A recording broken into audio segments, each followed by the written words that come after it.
নমস্কার বন্ধুরা, farmer life চ্যানেলে সবাইকে স্বাগতম। আজকে আসছি আমি আমার বর্ষাকালীন শসার জমিতে, যেটা আমি লাগিয়েছি। আজকে দুদিন হলো জার্মিনেশন হওয়ার। গতকাল জার্মিনেশন হয়েছে এবং আজকে হচ্ছে 11 তারিখ। দুদিন হলো জার্মিনেশন হওয়ার। আর এটা তো বর্ষা শসা অবশ্যই, তবে কিন্তু বর্ষা আমাদের এদিকে নেই।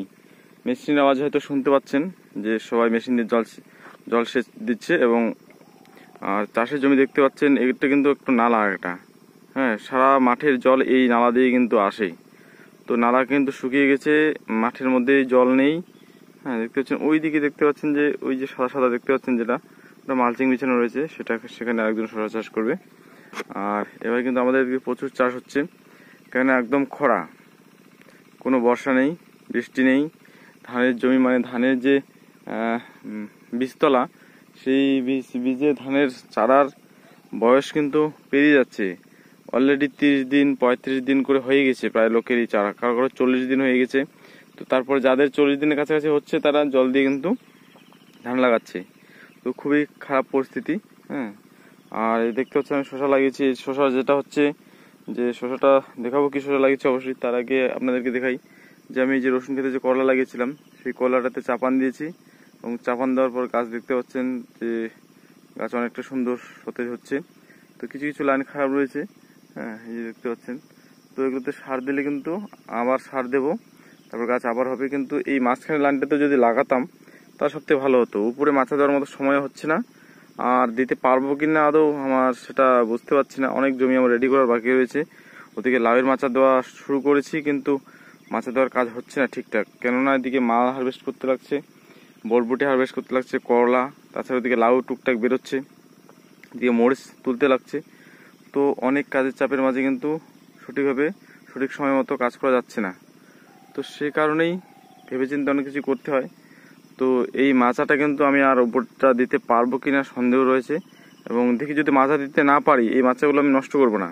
এই মাচায় মাঝখানে যে লাইনটা রয়েছে, সেই লাইনে আমি আবার পাওয়ার টিলার দিয়ে চাষ দিয়ে সেখানে কিন্তু করলা বা যে কোনো জিনিস একটু, যেগুলো গাছ বেশি বড় হয় এবং উপরে ভার্টিক্যাল মাচায় জন্য সব থেকে সুবিধা বেশি, সেই এরকম কিছু একটা চাষ করবো অবশ্যই। তো এটা দেখতে পাচ্ছেন। আর কলার জমিতে কিন্তু আমার ধসা লেগেছিল, এই শুকনো ধসা দেখতে পাচ্ছেন। আর্লি ব্লাড বা পটাশের কমি থাকলে এই ধসাটা খুব তাড়াতাড়ি চলে আসে। তো এগুলো এসআরবো দিলে কিন্তু খুব ভালো কাজ করে। এটা এসআরবো দিলে খুব ভালো কাজ করে। এছাড়াও আপনারা রিডোমিল গোল্ডের সাথে V3 যে কোনো মানে ব্যাকটেরিয়াসাইড আর কি, রেডামাইসিন, কাসুগামাইসিন, এরকম কিছু স্প্রে করলে সেটা সেরে যায়। এমস্টার টপ দিয়ে এটা সেরে যায় কিন্তু। তো এখানে আমি স্প্রে করেছি এসআরবো। তো এগুলো সেরে গেছে, এখন কিন্তু আর বাড়ছে না, নতুন পাতার মধ্যে নেই। দেখতে পাবেন যে নতুন ডগ ছেড়েছে যেগুলো, এগুলোতে কিন্তু নেই। আর এটাতে কিন্তু আমার 15-20 কেজি করে করলা হারভেস্ট হচ্ছে। এখানে একটা ছেড়ে গেছে। তো মোটামুটি ভালো রয়েছে। এখানে আমার সিনজেন্টা, লিটল চ্যাম্প, আর হচ্ছে ওইদিকে পারিপুষার টিনি রয়েছে। তো সেটা অল্প রয়েছে, কিন্তু লিটল চ্যাম্প বিষয়ে দেখতে পাচ্ছেন এই লাইনটাতে সার একটু আগে দিয়েছিলাম। দেখতে পাচ্ছেন। তো এই লাইনটা কিন্তু গাছগুলো খুব সুন্দর হয়েছে। আগে বলতে শশা জমিতে যে সারটা দিয়েছি আমি, সেই সারটা কতটা কার্যকরী, কিরকম কাজ করে সেটা দেখার জন্য কিন্তু আমি এখানে দিয়েছি। আর ওই দিকে এগুলোতে সার দিয়েছি কয়েকদিন পরে, সেটা একটু অন্য ফর্মুলেশন সার দিয়েছি আমি সেটা।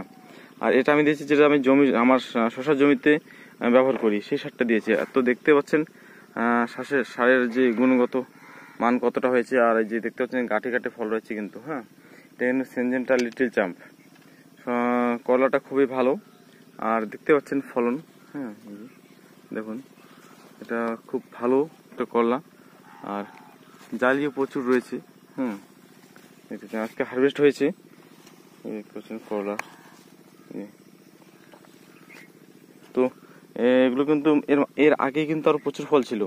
তখন নতুন ডগ ছাড়ছে, এই যে দেখতে পাচ্ছেন যে সারগুলো কিন্তু কাজে লেগেছে। এই ডগে কিন্তু আবার প্রচুর পরিমাণে ফল হবে। তো এই হচ্ছে করলার আপডেটটা। আর দেখতে পাচ্ছেন এই যে ফল, লিটল চ্যাম্পের কালার, মানে কলার দৈর্ঘ্য খুব ভালো, বাজারে চাহিদাও অনেক বেশি। দেখতে পাচ্ছেন কলাটা, দেখুন। আর তারপর আপনাদেরকে দেখাচ্ছি এখন শশার জমিতে আমি এটা লাগিয়েছি কিন্তু যেটা আপনাদেরকে দেখেছিলাম যে লাউয়ের জমিতে আমি একটা লাইন লাগিয়েছিলাম, তো সেখানে গাছের গ্রোথ কোয়ালিটি খুবই ভালো এবং ভাইরাসের কোনো এখনো অব্দি আক্রমণ হয়নি। প্রায় 20 দিনের কাছাকাছি গাছ হয়ে গেছে, সেখানে দু একটা ফুল জালি চলে এসেছে। তো এই যে দেখতে পাচ্ছেন জিম্মি, এটা কিন্তু কৃষের থেকে একটু টাইম লাগবে ফলটা হারভেস্ট করতে, 2-4 দিন বেশি সময় লাগবে, কিন্তু এরও গাঠেই ফল হয়।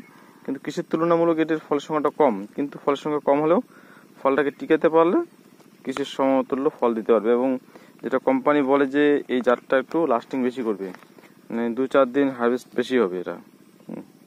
সে যাই হোক, দাম ভালো পেলে সেটা নিয়ে সমস্যা নেই। আর ফলন যদি ভালো হয়, ভাইরাস না লাগলেই হলো, ফলন কম বেশি সেটা কোনো সমস্যা নেই। আর এখন কিন্তু শসার বাজার চলছে প্রায় 18 থেকে 20 টাকার মধ্যে, মাঝে সাঝে 15-16তেও চলে আসে এবং কোনোদিন 20 টাকার প্লাসও যায়, অনেকেই বিক্রি করতে পারছে। তো আমার কাকুর কিন্তু এখন শসা উঠছে, সে শসা নিয়ে যাচ্ছে।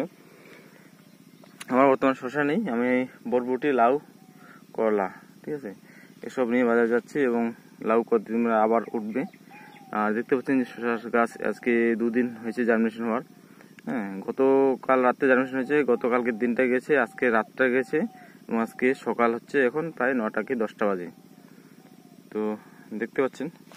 আর এগুলোতে কিন্তু আমি গতকাল সাফ 1.5 গ্রাম করে সাফ, 1.5 থেকে 2 গ্রাম করে সাফ এবং 1 ml করে প্রোফেক্স সুপার, প্রোফেনোফস আর সাইফারমেথ্রিন যেটা সেটা দিয়েছি।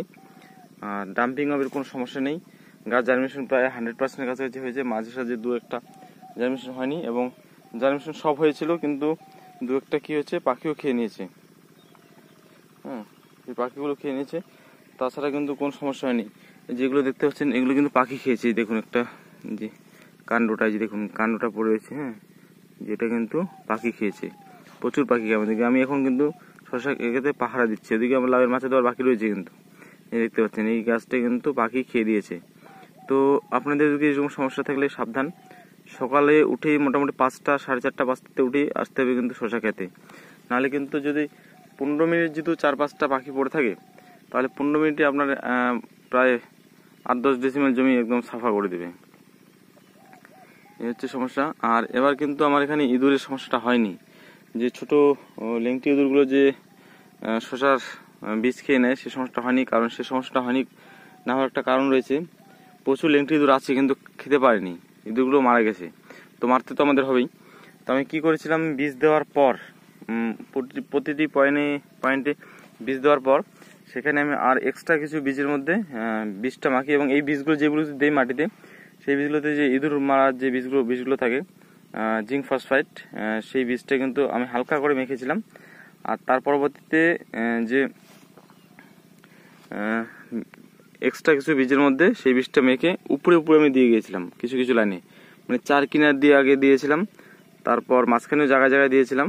হ্যাঁ, তো সেগুলো খেয়ে কিন্তু যে লেংটি ইঁদুরগুলো সেগুলো মারা গেছে। আর যে বীজগুলো আমি উপরে দিয়েছিলাম, মাটির উপরে দিয়ে ফেলে রেখেছিলাম, সেগুলোতে কিন্তু বীজের পরিমাণটা বেশি দিয়েছি এবং সেই বীজগুলো খেয়েই কিন্তু সেই ইঁদুরগুলো মারা গেছে। তো এটা কিন্তু খুবই একটা জটিল সমস্যা, ইঁদুর বীজ খেয়ে নিলে তার থেকে বড় সমস্যা আর কিছু নেই। আর দেখতে পাচ্ছেন এই যে শসার চারাগুলো তো সতেজ রয়েছে, আর এর আপডেট কিন্তু আমি রেগুলার দিতে থাকবো। তো আগামীকাল হয়তো লাউয়ের একটা আপডেট দেবো আমি, এই ভিডিওটা আজকে আপলোড করার চেষ্টা করব। না, ঘাস কিন্তু হয়ে গেছে, এটা জমিটা রেডি করার মোটামুটি 10-12 দিন পর লাগিয়েছি আমি এই শসার গাছটা। তো জমিটাতে একটু 10-12 দিন সময় দিলে খুব ভালো হয় শসার গাছে জার্মিনেশনের ক্ষেত্রে, ডাম্পিং অফের সমস্যাটা কম হয়, সেক্ষেত্রে সারের যে একটা অ্যাকশন থাকে পাওয়ারটা সেটা কমে যায় এবং ডাম্পিং অফের সমস্যাটা খুবই কম হয়। আর এই এখন কিন্তু মাঝে মধ্যে চড়া রোদ্র উঠছে আমাদের দিকে, তো অন্যান্য সাইডে কীরকম হয় জানি না সাইডে, তো যেদিকে চড়া রোদ্র উঠবে তখন মালচিংয়ের ফুটো কিন্তু আপনাদেরকে বড় করতে হবে একটু। দেখতে পাচ্ছেন এটা প্রায় কিন্তু 4 ইঞ্চির বেশি একটু ফুটোটা রয়েছে। হ্যাঁ, আর শীতকালে কিন্তু মালচিংয়ের ফুটোগুলো একটু ছোট থাকলে কোনো সমস্যা হয় না, কিন্তু যখনই রোদ্রের তাপ প্রচুর থাকবে তখন কিন্তু মালচিংয়ের ফুটোগুলো বড় করতে হবে। এবং ভিতর থেকে যে ভ্যাকুমটা তৈরি হয়, গ্যাস, একটা গরম গ্যাস তৈরি হয়, মালচিং রৌদ্র পড়লে মাটিটা গরম হয় এবং সেই গ্যাসটা বের হওয়ার জন্য কিন্তু যথেষ্ট পরিমাণ মানে ফাঁকা জায়গার দরকার রয়েছে। আর অনেকেই আছে যে মালচিং এদিকে একদম নেট করে দেন, কিন্তু সেটা ঠান্ডার দিনের জন্য প্রযোজ্য, কিন্তু গরমকালে সেভাবে না দেওয়াটাই ভালো আমার মনে হয়। তার মধ্যে আপনাদের যার যেরকম মনে হয় সেটা করতে পারেন অবশ্যই। আর যেদিকে দেখতে পাচ্ছেন ওটা বরবটি ক্ষেত, বরবটি কিন্তু দুর্দান্ত ফলন হয়েছে, কিন্তু এখন বর্তমানে দাম নেই, 10 টাকা 12 টাকা 8 টাকা বটবটির কেজি। দাম নেই বলতে বর্তমানে কোনো সবজির দাম নেই, শুধু শীত লাউটার একটু দাম রয়েছে, 15 থেকে 20-22 টাকার মধ্যে রয়েছে। এই হচ্ছে ব্যাপার। আর এই শসাতে আমি পরবর্তীতে এখানে আরেকদিন এখানে রিডোমিল গোল্ড ড্রিঞ্চিং করবো, আগামীকালকে না হলে একদিন বাদ দিয়ে, আজকে বা 2 দিন বাদে আমি এখানে রিডোমিল গোল্ড ড্রিঞ্চিং করবো। তো এই ঘাসগুলোতে ঘাস মারা দিতে হবে, যেটা কন্ট্যাক্ট হার্বিসাইড হচ্ছে ইমার্জেন্সি বলে যেটাকে, ঠিক আছে। তো সেটা প্যারাকোয়েট ডাইক্লোরাইড, সেটা আমি স্প্রে করবো এখানে ঘাসগুলো মারার জন্য। আর এই শশা খেতেই কিন্তু আমি টমেটো চাষ করব। এটা হচ্ছে জুলাই, আগস্ট, সেপ্টেম্বরের 20 তারিখে নাগাদ আমি আশা করি শশা ক্ষেতটা মোটামুটি শেষ হয়ে যাবে, এবং সেপ্টেম্বরের ফার্স্ট উইকে আমি টমেটোর চারা বসিয়ে দেবো। চারা আমি মানে বীজ ফেলবো, বীজ তুলে রেডি করে বীজ ফেলবো, এবং 20-25 তারিখের মধ্যে কিন্তু আমি এখানে টমেটো লাগাবো। সেই পরিকল্পিতভাবেই কিন্তু এটা আমি চাষ করেছি। আর যেটা হচ্ছে যে এটা আমার আরও আগে লাগানোর ইচ্ছা ছিল, কিন্তু সময় অনুযায়ী সব কিছু হয় না। তো অন্যদিকে কাজের প্রচুর চাপ থাকে, বাজার যাওয়া থাকে, নানান ধরনের কাজ থেকে, সেই কারণে কিন্তু হয়ে ওঠে না। আর এই জমির সার ব্যবস্থাপনা যদি আমি বলি, তো আমার যে পুরোনো সার ব্যবস্থাপনা রয়েছে সেটাই তো অনেক চাষি ভাইরা কিন্তু সেটা হচ্ছে হয়তো দেখেনি, তো তাদের নতুন যারা আছে তাদের জন্য বলবো। তো এই আধা বিঘা জমিতে আমি 50 কেজি ফসফেট দিয়েছি, 8 কেজি পটাশ দিয়েছি, 4 কেজি ইউরিয়া দিয়েছি। এই বর্ষাকালে কিন্তু ইউরিয়ার পরিমাণ অনেকটাই কম লাগে এবং ক্যালসিয়ামের পরিমাণটাও কিছুটা কম লাগে। তো ক্যালসিয়াম এখানে প্রায় 1.5 কেজি মতো দিয়েছি। আর হচ্ছে জিঙ্ক 1 কেজি, বোরন 700 গ্রাম দিয়েছি, সয়েল দিয়েছি 1 কেজি। তো সয়েলটার প্রয়োজন না থাকলেও দিতে লাগে। আর এখানে রেলিগোল্ড দিয়েছি, যেটা মাইক্রোরাইজার কাজ করবে, মাইক্রোরাইজার এক ধরনের। আর জাম দিয়েছি 2 কেজি। তারপর হচ্ছে এখানে ফরন দিয়েছি 2 কেজি। আর জৈব সার যেটা জিও গ্রিন দিয়েছি এখানে 50 কেজি, মানে আধা বিঘা জমিতে 50 কেজি জিও গ্রিন দিয়েছি, এবং গোবরও দিয়েছি, ভরপুর গোবর দিয়েছি। আমি জিও গ্রিন প্লাস গোবর দিয়েছি এই কারণেই যে আমার এখানে যেহেতু টমেটো চাষ হবে, এর পরবর্তীতে আমি জৈব সার দিতে পারি কিনা সন্দেহ রয়েছে, হয়তো সময়ের অভাবে নাও দিতে পারি। জৈব সারটা ড্রেনের মধ্যে জৈব সারটা ছড়িয়ে দিলেও কাজ হয় ভালো, কিন্তু সেটা সময় পাই কিনা সেটা সন্দেহ রয়েছে। সেই কারণে আমি জিও গ্রিন 1 বস্তা দিয়েছি এবং ভরপুর গোবর দিয়েছি, কিন্তু সেই গোবরটা কিছু কিছু এখন কাজ করবে, আর বেশিরভাগ গোবরটা কাজ করবে কিন্তু হচ্ছে টমেটোতে। আর জিও গ্রিনটা কিন্তু আমার শসাতেই কাজ করা চালু করে দিবে। অলরেডি এটা মাটির সাথে বিক্রিয়া শুরু করে দিয়েছে এবং গাছ সেটা সংগ্রহ করা শুরু করে দিবে, কিন্তু গোবরগুলো দাকা দাকা থেকে যায়, গোবরগুলো ঠিকমতো শুকনো ছিল না, সে কারণে সেই গোবরগুলো ভরসা ছিল না। সেই গোবরগুলো কিন্তু মাটির সাথে বিক্রি হতে সময় লাগবে, এবং সেগুলো টমেটো যখন হবে টমেটোতে খুব ভালো কাজ করবে। সেই হিসেবেই কিন্তু আমার এখানে সার ব্যবস্থাপনা করা হয়েছে, বেসাল ডোজ আর রাসায়নিক সার যেগুলো বললাম সেগুলোই পরিমাণটা বলে দিয়েছি। আর এই রাসায়নিক সারের পরিমাণ এতটুকুই। আর এখানে আমি হিউমিক অ্যাসিড দিয়েছিলাম, হিউমিক অ্যাসিড 500 গ্রাম দিয়েছিলাম, যেটা বিঘায় 1 কেজি বা 1 করে 3 কেজি হিসেবে বলা হয়। হিউমিক অ্যাসিডের প্রচুর কিন্তু ভ্যারাইটি রয়েছে, তার মধ্যে আপনাদের যেটা যেরকম ডোজ কোম্পানি থেকে রিকমেন্ডেশন করবে সেভাবেই দেবেন। আমি 500 গ্রাম দিয়েছি বলে আপনাদের ওখানে অন্য একটা হিউমিক অ্যাসিড পাওয়া যাচ্ছে, হিউমিক অ্যাসিড বা পার্সেন্টেজটা বেশি রয়েছে, সেটার ডোজ কম বেশি থাকতে পারে, সেটা দোকানদার যার কাছ থেকে নেবেন তার কাছে অবশ্যই জিজ্ঞাসা করে নেবেন। আর ওইদিকে মরিচ ক্ষেতটা আমার দেখতে পাচ্ছেন, তো মরিচ ক্ষেতের অবস্থা ভালো না, দেখতে পাচ্ছেন অনেক মরিচ মারা গেছে, ওইদিকে অর্ধেকটা ভালো রয়েছে। তো মরিচের দাম কিন্তু ভালো, 80 টাকার কাছাকাছি, এখন 70-80 টাকা পাইকারি বাজার চলছে। তো এখানে মরিচ কিন্তু আমার ভালো বেরোচ্ছে, কিন্তু ভালো বেরোলে কীভাবে গাছ মারা যাচ্ছে, তো সেইখানে কিন্তু গাছ সব মারা যাবে আমার যতদূর সম্ভব আইডিয়ার আমার একটা আছে। তো সেখানে মরিচ গাছ মারা গেলে কিন্তু আমি সেখানে টমেটো লাগিয়ে দেবো, যা হওয়ার হবে। আর এই হচ্ছে পরিস্থিতি, আমাদের প্রচুর খরা চলছে কিন্তু।